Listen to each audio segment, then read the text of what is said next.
तो last time लोग अपने लेक्चर में कवर कर चुके हैं, जैसे ये रेजोनेंस के बारे में कुछ चीज़ें, canonical structure, resonance, hybrid, bond length, definition, condition, pi pi conjugation, pi lone pair, pi positive, pi negative conjugation. ठीक, सभी के एग्जांपल देख चुके हैं हम लोग। लोन पेयर के बारे में स्पेशल जो केस बता चुका मैं। एक जो स्पेशल ये केस था जिसके लिए कंडीशन वेरीफाई होती है क्या, कि जो अगर रेजोनेंस अगर आपको चाहिए, अगर आप चाहते हैं तो मॉलिक्यूल रेजोनेंस के लिए प्लेनर होना चाहिए। ये प्लेनर का केस सिर्फ किसके लिए है? Only for ring. ठीक है, आगे चलते हैं। आज हम देखने वाले क्या कि रेजोनेंस होती कैसे, हाउ रेजोनेंस अकर। तो देखिए, जैसे पहले एग्जांपल देखते हैं ये वाला। ये CH है, double bond CH, single bond Cl। ये जो Cl है, हमें पता है क्लोरीन पे लोन पेयर तो हो गए होंगे, तो क्लोरीन पे यहाँ पे 3 लोन पेयर हैं। तो ये जो लोन पेयर है ये शिफ्ट होगा to the atom, to the bond just next to it. जो बॉन्ड इसके जस्ट नेक्स्ट है उस पर क्लोरीन का लोन पेयर शिफ्ट होगा। याद रखना, मैंने आपको पहले ही बताया क्या कि जो रेजोनेंस जो होती है, resonance is not associated with movement of atom, only movement of electron occur. सिर्फ इलेक्ट्रॉन मूवमेंट होता है, कभी भी एटम मूवमेंट नहीं होता। तो Cl तो अपनी जगह रहेगा, Cl का जो लोन पेयर वो शिफ्ट हो जाएगा to the bond just next to it. अब जो ये अब सोच के देखिए आप, मैं वो नीचे अच्छे समझने की कोशिश करता हूँ इसको, जस्ट सोचिए। देखिए CH double bond CH, single bond Cl, ये इधर शिफ्ट हो गया तो कंडीशन क्या बन गई? अब जो ये कार्बन है इसके बॉन्ड कितने हो गए? 1 2 3 4 और 5। क्या कार्बन की वैलेंसी 5 हो सकती है? कभी नहीं हो सकती। तो क्या होगा, ये वाला जो बॉन्ड है ये इधर शिफ्ट हो जाएगा। तब देखिए क्या हुआ। अब देखिए जब ये बॉन्ड इधर शिफ्ट हुआ, बॉन्ड इन द सेंस इसके जो इलेक्ट्रॉन है यहाँ शिफ्ट हो गए, तो जब इलेक्ट्रॉन आ गए तो क्या नेगेटिव चार्ज आएगा? बिल्कुल सही है कि 2 इलेक्ट्रॉन आ गए तो नेगेटिव चार्ज आएगा। ठीक है, तो ये सिंगल बॉन्ड CH Cl और इस पर लोन पेयर एक कम होगा और ये डबल बॉन्ड बन जाएगा। ठीक है, अब देखिए मैं आपको कुछ ध्यान समझाने की कोशिश करूँ, मैं आप समझने की कोशिश करिएगा। वैसे मैं आपको पहले सारे एग्जाम्पल बता चुका हूँ, पहले लेक्चर देख सकते हैं। अभी तक जो अगर हम इस वाले केस की बात करें तो इसमें ये था पाई bond and lone pair under conjugation, मतलब अल्टरनेट पोजीशन पे। अब जो ये वाला देख रहे हैं इसमें देखिए आप ध्यान से, negative charge and pi bond under conjugation. वो बात अलग है कि जो नेगेटिव चार्ज आया वो आया डबल बॉन्ड की वजह से, डबल बॉन्ड इलेक्ट्रॉन की वजह से और लोन पेयर शिफ्टिंग की वजह से। लेकिन अब आप केस देखिए वो नेगेटिव चार्ज और डबल बॉन्ड का कॉन्जुगेशन हो गया था, यानी negative charge and double bond conjugation. यहाँ पे क्या था?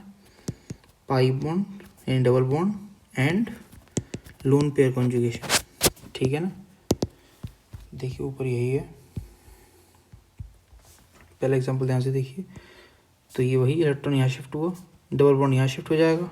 तो देखिए ये लोन पेयर आ गया, बेसिकली लोन पेयर के साथ आएगा, नेगेटिव चार्ज आ गया।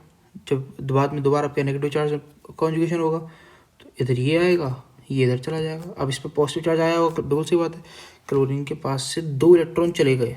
इलेक्ट्रॉन जाना क्या, मैंने आपको पहले बताया था, इलेक्ट्रॉन जाते हैं तो कैसा चार्ज आता है? पॉजिटिव। इलेक्ट्रॉन आते हैं तो कैसा चार्ज होता है? नेगेटिव। ठीक है, वो यहाँ पे हो रहा है। तो देखिए नेगेटिव पहले तो कोई चार्ज, पहले तो न्यूट्रल था, फिर अच्छा। अब आप बताइए इन दोनों स्ट्रक्चर्स में से ज़्यादा स्टेबल कौन सा होगा? पहला वाला स्टेबल होगा या दूसरा वाला ज़्यादा स्टेबल होगा? वेरी गुड, पहला वाला ज़्यादा स्टेबल, क्योंकि हमने पहले बात कर ली क्या कि जो अनचार्ज मॉलिक्यूल होते हैं, जितने भी अनचार्ज मॉलिक्यूल होते हैं वो सब ज़्यादा स्टेबल होते हैं as compare to charge molecules. ठीक है, वेरी गुड, आगे चलते हैं।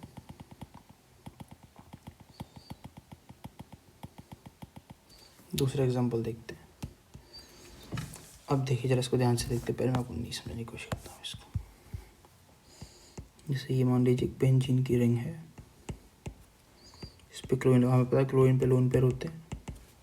ठीक है, कुछ नहीं करना, जैसे हमने यहाँ पे किया है यहाँ पे बिल्कुल वही करना है, बस रिंग के अंदर करना है। ठीक है, देखिए लोन पेयर को उठाइए to the atom just next to it, और जो डबल बॉन्ड है वो चला जाएगा बगल वाले एटम पे। ठीक है, आप सही कह रहे हैं, डबल बॉन्ड यहाँ पे भी जा सकता है लेकिन यहाँ जाएगा नहीं, क्योंकि अनस्टेबिलिटी बहुत बढ़ जाएगी इसकी वजह से। ठीक है, तो उसके जस्ट नेक्स्ट पे चला जाएगा। तो क्या बनेगा, अभी ये जो डबल बॉन्ड है इधर आ गया तो यहाँ पे आ जाएगा नेगेटिव चार्ज, यानी लोन पेयर। क्लोरीन से अटैच है, क्लोरीन का जो लोन पेयर है वो यहाँ शिफ्ट हुआ था, यहाँ पर डबल बॉन्ड आएगा और क्लोरीन पे आएगा पॉजिटिव चार्ज। तो देखिए अब ये बन गया, पहले ये था अब ये बन गया। अब और देखते हैं आगे। अब ये जो नेगेटिव चार्ज है ये इधर जा सकता है और ये डबल बॉन्ड इधर चला जाएगा, ठीक है। अब हमने ये डबल बॉन्ड भी छोड़ दिया, इसका भी कोई काम नहीं है इसका भी हमें, ठीक है, क्योंकि ये तो इधर ही कंजुगेट कर सकता है, वापस इधर चला जाएगा फिर से सेम हो जाएगा, तो उसका तो फ़ायदा नहीं है, हम पूरे रेगुलर रेजोनेंस होनी है। तो देखिए ज़रा, ये जो नेगेटिव चार्ज है इधर आ जाएगा डबल बॉन्ड बन के, और ये जो डबल बॉन्ड चला जाएगा अगले एटम पे नेगेटिव चार्ज बन के। तो देखिए ज़रा ध्यान से, ये इधर आ गया, ये इधर नेगेटिव चार्ज बन गया सॉरी, ये Cl, ये भी पॉजिटिव है, ठीक है, यहाँ पे आ गया। अब देखिए क्या हुआ, अब ये चला गया डबल बॉन्ड के, और ये वाला डबल बॉन्ड है इस एटम पे आ जाएगा, यहाँ पे नेगेटिव चार्ज,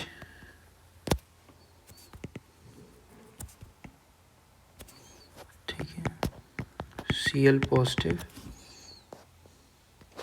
और डबल बॉन्ड यहाँ पे आ जाएगा। अब दोबारा अब क्या होगा देखिए ध्यान से, अब देखिए ज़रा, ये डबल बॉन्ड यहाँ शिफ्ट हो जाएगा, ये इलेक्ट्रॉन यहाँ पे आ जाएंगे, ठीक है, ये जो लोन पेयर है। तो देखिए अब क्या बनेगा, क्लोरीन, देखिए यहाँ से डबल बॉन्ड शिफ्ट हो गया तो लोन पेयर वापस मिल गए, तो पॉजिटिव चार्ज चला गया, ठीक है, ये स्ट्रक्चर। अब मैं आपसे एक सवाल पूछना चाहता हूँ, देखिए ध्यान से देखिए, ये है पहला स्ट्रक्चर, ये है लास्ट स्ट्रक्चर, क्या इनमें कोई डिफरेंस दिख रहा है आपको सॉरी, पहले वाले में जो डबल बॉन्ड है वो किन पोजीशंस पर हैं, अगर हम नंबरिंग कर लेते हैं, मान लीजिए 1 2 3 4 6, 1 2 के बीच में है, 3 4 के बीच में, 5 6 के बीच में, और जो लास्ट स्ट्रक्चर है उसमें 1 6 के बीच में है, 2 3 के बीच में और 4 5 के बीच में। ये शो करता है कि रेजोनेंस पूरी रिंग में हो रही है, ठीक है ना। ऊपर देखते हैं, ये देखिए यहाँ से शुरू हुआ, यहाँ पे ख़त्म हुआ, ठीक है, पॉजिटिव चार्ज नेगेटिव चार्ज। तो ज़्यादा स्टेबल कौन सा हुआ, पहला हुआ, लास्ट वाला, क्योंकि इन पर कोई चार्ज नहीं है, अनचार्ज मॉलिक्यूल ऑलवेज मोर स्टेबल। अब देखिए हम इतने सारे स्ट्रक्चर तो बना नहीं सकते, ठीक है ना, हर मॉल आपके पास हज़ारों क्वेश्चन होंगे, समय मॉलिक्यूल थोड़े बनाते रहेंगे। तो देखिए हम इसे डिनोट कैसे करते हैं रेजोनेंस को, हम ऐसे स्ट्रक्चर बनाएंगे, हम बेस स्ट्रक्चर बनाएंगे, एक बेस मॉलिक्यूल ये है। अब जहाँ जहाँ डबल बॉन्ड घूम रहा है वहाँ वहाँ हम लोग शो करते हैं डॉटेड स्ट्रक्चर से। डबल बॉन्ड यहाँ पे आया था, यहाँ पे यहाँ पे यहाँ पे यहाँ पे यहाँ पे यहाँ पे सब जगह है, शुरू के 3 में यहाँ पे है, बाकी के 3 में यहाँ पे है, और यहाँ पे तो था ही, ठीक है। तो हम इसको शो करते हैं ऐसे, ये तरीका शो है, ठीक है।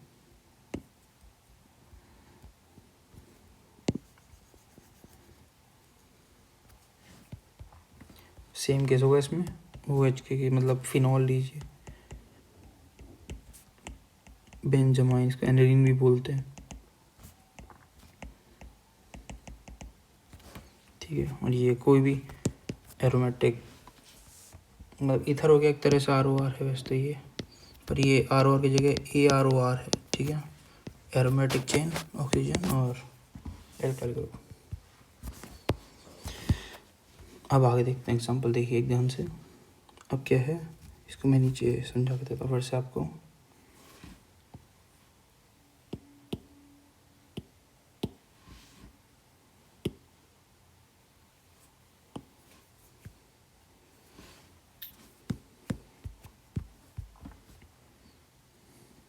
देखिए जरा, हम समझ रहे हैं ये वाला एग्जांपल, ठीक है ना।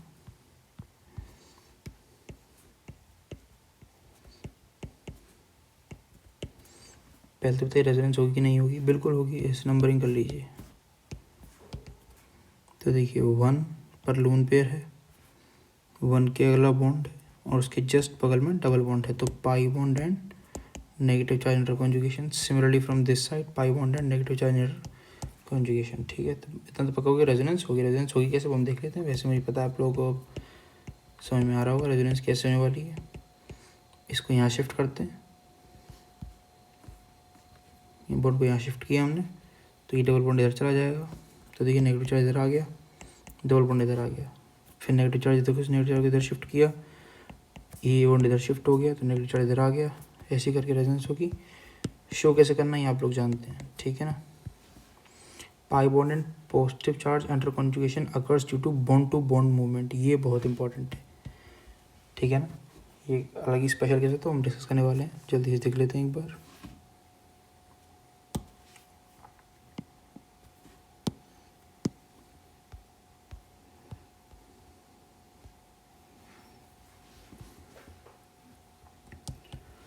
ये जो है बेंजीन की रिंग पे लगा हुआ है CH यानी बेंजल्डिहाइड, इतना पता चल गया हमें, ठीक है ना।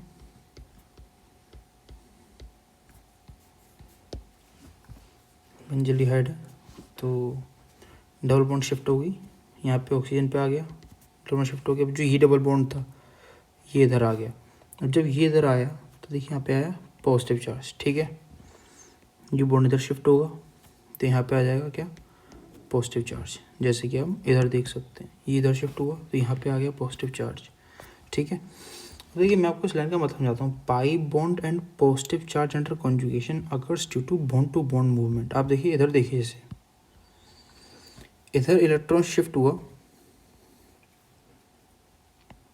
इधर electron shift, lone pair shift हुआ, इधर लोन पेयर शिफ्ट हुआ, लोन पेयर शिफ्ट हुआ। तो इस सब जगह केस क्या था, पाई bond and negative charge under conjugation, ठीक है ना। Pi bond and negative charge under conjugation, ये पहला केस था इसमें, ठीक है ना।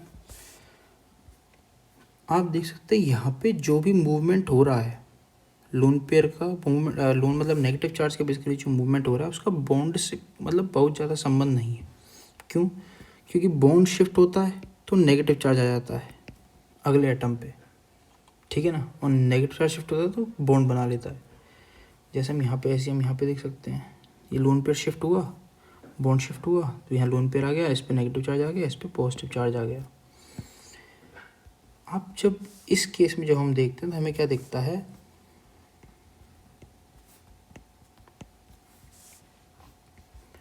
कि ये तो शिफ्ट हुआ इधर, तो इस पर तो आ गया नेगेटिव चार्ज।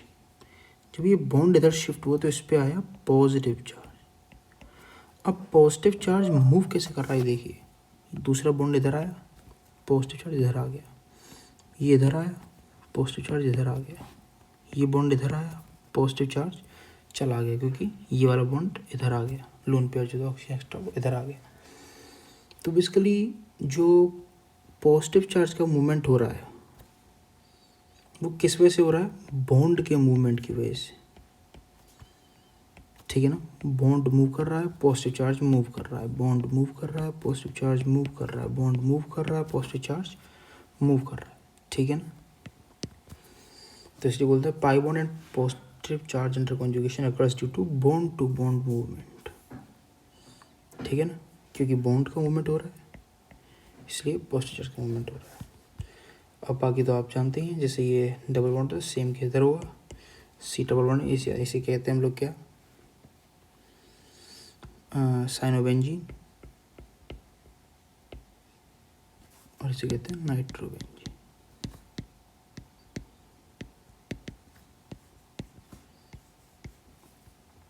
ठीक है ना। अगले कहते हैं बहुत बेसिक केस है, अगर हमने पहले समझ लिया तो इक्विवेलेंट, हाँ ये एक टॉपिक होता है इक्विवेलेंट स्ट्रक्चर। इक्विवेलेंट स्ट्रक्चर का मतलब ऐसे समझिए कि जैसे इक्विवेलेंट मतलब क्या होता है, इक्वल, दो चीज़ें इक्वल हो तो हम इक्विवेलेंट बोलते हैं। तो ये इक्विवेलेंट स्ट्रक्चर ही है, ठीक है। इक्विवेलेंट स्ट्रक्चर मतलब क्या है, रेजोनेंस के बाद भी सेम स्ट्रक्चर मिल रहा है जो रेजोनेंस से पहले था। जैसे इस केस में देखिए CH2 double bond CH single bond CH2 positive, इसको क्या पढ़ेंगे CH2, इसको ऐसे पढ़ के देखिए, इसको ऐसे पढ़ते CH2 double bond CH single bond CH2 positive, CH2 double bond CH single bond CH2 positive, ठीक है। तो रेजोनेंस से पहले रेजोनेंस के बाद क्या हमें सेम चीज़ मिल रही है, तो इसलिए हमें बोलते हैं क्या, equivalent structure. All example shown above, इसके अलावा जो थे वो सब क्या थे, नॉन इक्विवेलेंट स्ट्रक्चर्स, ठीक है। क्योंकि देखिए क्या ये और ये सेम है, क्या ये और ये सेम है, सब अलग अलग हैं, इसलिए नॉन इक्विवेलेंट। सिमिलरली इसमें नॉन इक्विवेलेंट, ठीक है ना।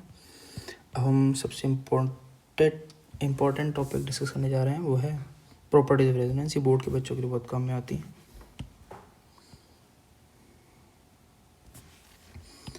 पहला, कोई एटम का मूवमेंट नहीं होता रेजोनेंस में, only delocalization of lone pair and pi electron, sigma का नहीं होता, ठीक है। आकर, ठीक है, ये मैं बता चुका को पहले भी। न्यूट्रल मॉलिक्यूल मतलब जिस पे कोई चार्ज नहीं है, always more stable as compare to charge molecule. जैसे हमने यहाँ पे देखा, ये अनचार्ज्ड है, ये सब चार्ज्ड हैं, ये अनचार्ज्ड है, अनचार्ज्ड, ये तीनों चार्ज्ड, तो कौन स्टेबल हुआ, ये वाले, ठीक है ना।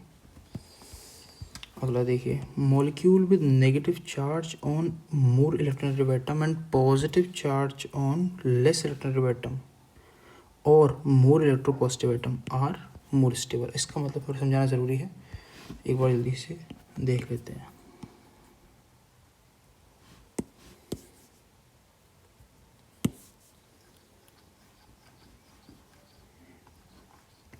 देखिए जरा, इलेक्ट्रोनेगेटिव एटम और इलेक्ट्रोपॉजिटिव एटम दो तरीके के होते हैं। इलेक्ट्रोनेगेटिव एटम क्या होता है, जिनकी टेंडेंसी होती है to attract shared pair of electron.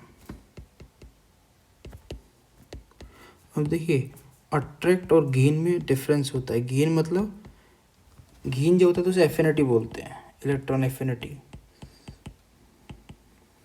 ठीक है। जैसे हाइड्रोजन, सोडियम, जो फर्स्ट ग्रुप जो होता है, ये सब, तो इनमें क्या है, एक इलेक्ट्रॉन है आउटर मोस्ट शेल में, तो इन्हें एक और चाहिए जिससे ऑक्टेट कंप्लीट हो जाएगा इस केस में।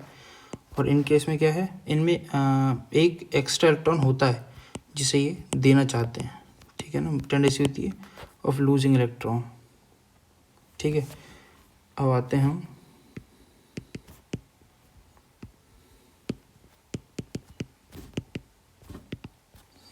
फ्लोरीन क्रोमोडाइन, लास्ट में सब में 7 इलेक्ट्रॉन है, यानी एक इलेक्ट्रॉन की डेफिशिएंसी है, तो इनकी टेंडेंसी होती है इलेक्ट्रॉन गेन करने की, तो ये हो गए सारे कैसे, इलेक्ट्रोनेगेटिव एटम्स, ठीक है।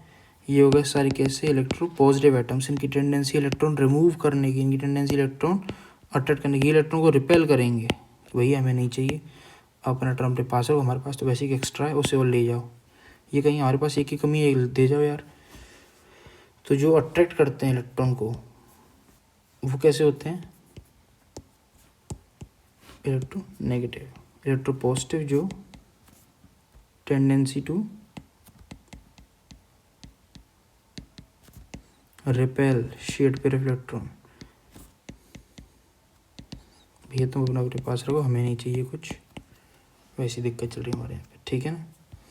तो अगर रेजोनेटिंग स्ट्रक्चर, जैसे कोई रेजोनेटिंग स्ट्रक्चर बना, ठीक है, तो उस रेजोनेटिंग स्ट्रक्चर में अगर कोई इलेक्ट्रोनेगेटिव एटम है तो प्रेफर करेंगे कि उस पर नेगेटिव चार्ज हो, और अगर कोई इलेक्ट्रो पॉजिटिव एटम तो प्रेफर करेंगे कि उस पर पॉजिटिव चार्ज हो। अगर इलेक्ट्रोनेगेटिव एटम पे पॉजिटिव चार्ज है और इलेक्ट्रो पॉजिटिव एटम पे नेगेटिव चार्ज है, तो ये लेस स्टेबल होगा एज कम्पेयर टू किसी रेजोनेटिव स्ट्रक्चर में अगर नेगेटिव पे नेगेटिव और पॉजिटिव पे पॉजिटिव चार्ज है, ठीक है। कोई बड़ी बात नहीं मुझे लगता है। तो molecule with negative charge on more electronegative atom and positive charge on less electronegative और more electropositive atom are more stable, ठीक है। अगला देखते हैं, structure with resonance are more stable compare to other with no resonance. Structure with resonance are more, मैंने आपसे बताया था कि इनकी ज़रूरत कहाँ पड़ेगी हमें, for the formation of stable product, तो वही पहला पॉइंट यहाँ पे वैलिडेट कर रहा है क्या, structure with resonance are more stable as compare to otherwise no resonance, ठीक है। अगला, जितने ज़्यादा रेजोनेटिंग स्ट्रक्चर्स होंगे, more will be the stability of the molecule, ठीक है। जितने ज़्यादा रेजोनेटिंग स्ट्रक्चर्स उतनी ज़्यादा मॉलिक्यूल की स्टेबिलिटी होगी, सही नहीं, और मॉलिक्यूल इक्विवेलेंट ही, ठीक है। Equivalent structures always more stable, हमने जिस देखा था, ये वाला जो केस देखा था, देखिए, तो ये ज़्यादा स्टेबल होगा, ठीक है। तो ये प्रॉपर्टीज हैं रेजोनेंस की, इसके तो हमारा रेजोनेंस ख़त्म होता है। पहले पार्ट में हम मेजर पार्ट डिस्कस हो गया, इसमें बहुत थोड़ा सा पार्ट बचा हुआ था, लेकिन वही मेजर था कि मतलब रेजिडेंस होती कैसे और इसकी प्रॉपर्टीज़ क्या है। ये बोर्ड में बहुत काम आता है, ड्रॉ भी करना पड़ सकता है आपको, और प्रॉपर्टीज़ तो आती हैं। तो अगले लेक्चर में मिलते हैं, उसमें हम इंटरमीडिएट्स पढ़ेंगे, carbocation, carbon ion, free radical. तब तक के लिए थैंक यू सो मच।